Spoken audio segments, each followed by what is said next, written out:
জাতীয় প্রেস ক্লাবের সামনে টানা ৩০ দিন ধরে এমপিও ভুক্তির দাবিতে অবস্থান কর্মসূচি পালন করছেন প্রতিবন্ধী বিদ্যালয়ের শিক্ষকরা।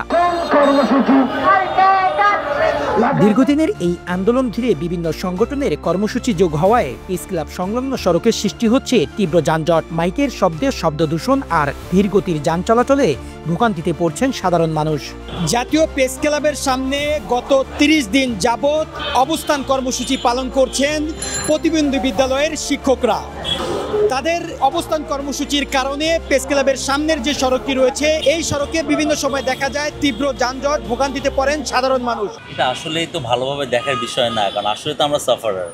দেখেন, আমি গণপূর্ত অফিস থেকে বেরোয় আমি যাব সায়েন্স লাইব্রেরিতে। অলরেডি আমার এখানে হাফ অ্যান আওয়ার পাস্ট, আমার একজন লোক দাঁড়িয়ে রয়েছে অলরেডি ওখানে। আমার পৌঁছাতে মিনিমাম আরও ঘন্টাখানিক লাগবে। তো এটা আসলে তো কাম্য না। তো আমার মনে হয় এই সমস্ত দাবি দেওয়াগুলো যদি উইকেন্ডে করতে পারতো তাহলে অথবা জনগণের জন্য একটু ভালো হতো। বাট এই ধরনের অবস্থায় মানে উইকডেজে এই কাজগুলো করা এটা আসলে যুক্তিগত কোনো বিষয় না। কদিন পর আন্দোলন হয় ভাই, এটা আমাদের ভোগান্তি, আমাদের অনেক কষ্ট হয় ভাই, ঠিক আছে, যাতায়াত কষ্ট ভাই। অন্যদিকে দাবি আদায়ে অনড় আন্দোলনরত শিক্ষকরা বলছেন মানবতর অবস্থার মধ্যেই কাটছে তাদের দিন। খোলা আকাশের নিচে টানা ১ মাস অবস্থান করেও এখনো কোনো সন্তোষজনক সমাধান পাননি তারা। বিগত ২৬ তারিখ থেকে আমরা এখানে আন্দোলনরত অবস্থায় আছি।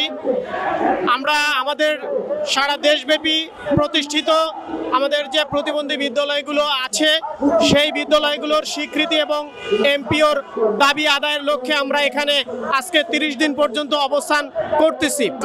আমরা বেতন পাচ্ছি না, আমরা অনেক দিন ধরে আমরা আন্দোলন চালাচ্ছি। সরকার বারে বারে আমাদেরকে ওয়াদা করেছে, আমরা সেই ওয়াদা মতো আমরা ফিরে গেছি ঘরে, কিন্তু বেতন ধরে নাই, একটা স্কুলও পর্যন্ত এমপিও করে নাই।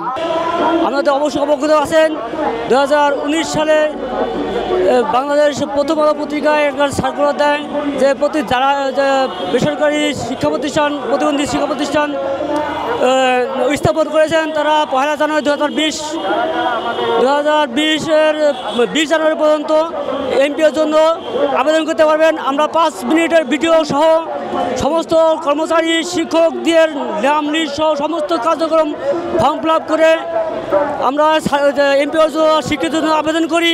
আমরা 26 তারিখে আজ অবধি 30 দিন যাবৎ এই মাঠে পড়ে আছি। প্রশাসনের পক্ষ থেকে আমাদের কোনো সুরা হচ্ছে না।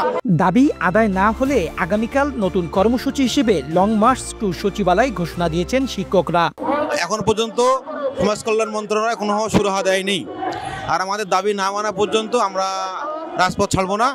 দাবি আদায়ের পরেই বাড়ি ফিরবো। আমাদের 1 নম্বর দফা সারা বাংলাদেশে যতগুলো বিশেষায়িত শিক্ষা প্রতিষ্ঠান আছে সকল বিশেষায়িত শিক্ষা প্রতিষ্ঠান অনতি বিলম্বে স্বীকৃতি এবং এমপিও সুনিশ্চিত।